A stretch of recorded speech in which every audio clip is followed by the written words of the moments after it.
Hello and welcome to the on respect and an audition of Smackdown Out of 10, and with the Royal Rumble fast approaching, WWE's in full planning mode for the PLE. However, it still has 3 hours to fill on Friday night, so yeah, a lot advertised for this week's show, including Bayley against Tiffany Stratton, Solo Sikoa's return, and much more. But we start things off with Joe Tessitore and Wade Barrett welcoming us to the show by walking through the back and into the crowd as they talked through the arena. Rey Mysterio came out to a big ovation and 619 chants to announce he would be competing in the 2025 Royal Rumble, running down the stack list of entrants and running about winning the 2006 Rumble. Owens interrupts him and they got into an argument about KO being delusional, and Ray said he was acting like Dominic and caused the street fight. This was a pretty standard promo and fight to build to a future match. KO has been a non-vocal fan of Mysterio and is often seen wearing his shirt, so yeah, could definitely be an interesting feud and looking forward to that. Before the first match, we saw on the night was Naomi and Belair taking on Jax and LeRae. The EST and Poison Pixie started things off for their team with a standard sequence. The match ended up being going to break up very soon after it began. Jax helped LeRae take control during the picture-in-picture sequence. The chants began to make a comeback after a return. Belair hit a huge flying crossbody to take down Jax before Naomi came in to keep up the offense. The upper hand shifted a few times, but Jax hitting a late drop by on her own part by mistake is what sealed the outcome. Naomi finished LeRae off with a bubble bomb for the win and the pin and a win. The crowd was really into this one, chanting "This is awesome, all for the women, putting in solid work and make it as a good outing." It would have made more sense for the title to be online, but there's a small quibble on that, so yeah, I'm going to give it 6 out of 10. Before we got Jimmy Uso against Carmelo Hayes. A backstage moment on last week's show led to Hayes taking on Uso this week. Jimmy received a nice reaction when he made his entrance. Melo talked some trash on his way to the ring, so Jimmy brought him into the ring the whole way from the apron to get the match started. Hayes quickly escaped from the ring to avoid a super kick and regroup. They battled through a break into the next segment and put on a physical match that incorporated both of their unique styles well. Hayes was on point with all of his high-flying moves, and Jimmy played a great bass for him while getting his own stuff in too.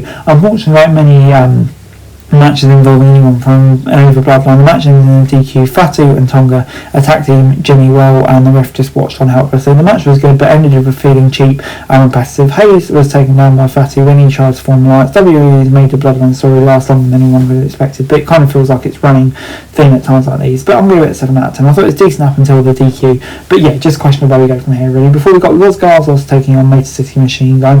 Sikoa showed up after Jimmy took a beating and didn't say a word. He just stood there as Tonga and Fatu locked on confused. Fatu picked up the mic and delivered a short, intense promo before LA Knight showed up. He attacked from behind and had the upper hand for about 30 seconds before they teamed up, and then Braun Strowman came down to make the save and had a confrontation with Fatu, but it ended in an anticlimactic fashion with Fatu and Tonga leaving. But you feel like this could be the first real side of breakup with the bloodline. LA Knight and Strowman all fitting around there as well, creating an interesting dynamic.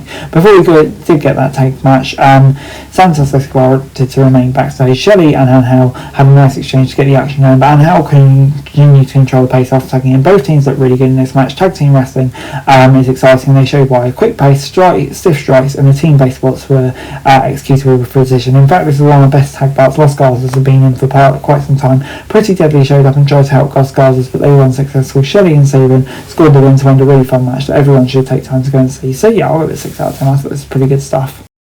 We then got Piper Niven against B-Fab. Earlier in the show, B-Fab challenged Piper Niven to a match during a backstage segment in the women's locker room. Chelsea Green accompanied Niven to the ring, but B-Fab was unaccompanied. Green tried to distract B-Fab to give her friend an advantage, but she saw it coming and took control. She gets spinning neck breaker for a quick 2 count right away. B-Fab was giving up a lot of size and power, but her height and speed allowed her to maintain the upper hand longer than expected against the powerhouse. Green got under B-Fab's skin and caused her to take too long against the ring, which allowed Niven to hit a senton and hit a finisher for the win. This was quick and didn't have much to it, but what we saw wasn't bad. Michin showed up with kendo stick and she attacked Niven while Green kept her distance. Kind of building up a story. I wasn't massively into it, but you know, better than nothing at least. So I'll give it a 5 out of 10. Before we got Rey Mysterio and Kevin Owens facing off after their opening segment, they were pacing themselves and trying to make each move count, but ended up leading to a somewhat lackluster beginning. The first couple of minutes were a bit slow since Owens counted the head scissor and hair attempts on the intensity picked up. While they did a good job picking on the match, it felt like they're holding back a lot. We know what these two can do,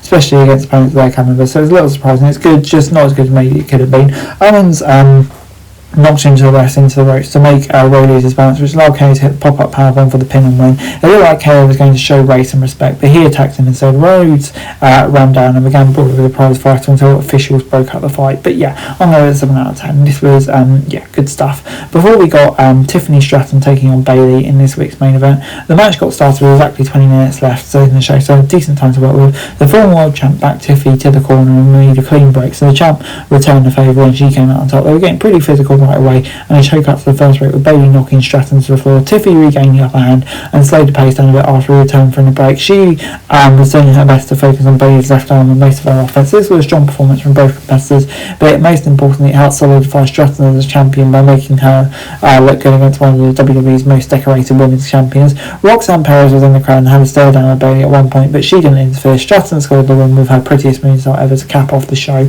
But yeah, I'm going to let 7 out of 10. I thought, good first defense from Stratton, really kind of solidified her status as a big champ. So yeah, good stuff. And SmackDown gets a 6 out of 10 from me. It's kind of 3 hours, still getting used to. The main concern is obviously the quality of the show. And this show had a couple of highlights, but very little mastery. We got some decent matches in the tag division. Stratton, I think, really showed herself, but it wasn't the strongest episode. Also wasn't terrible as well. I think kind of just a passing episode as we get closer to the Rumble. For this video, thanks very much for watching. Remember to like, share, subscribe. Follow us on our socials, link in the description below for daily wrestling news, meme and content. Subscribe to our other channels on screen right now. That'd be greatly appreciated. Thanks very much for watching. Peace out.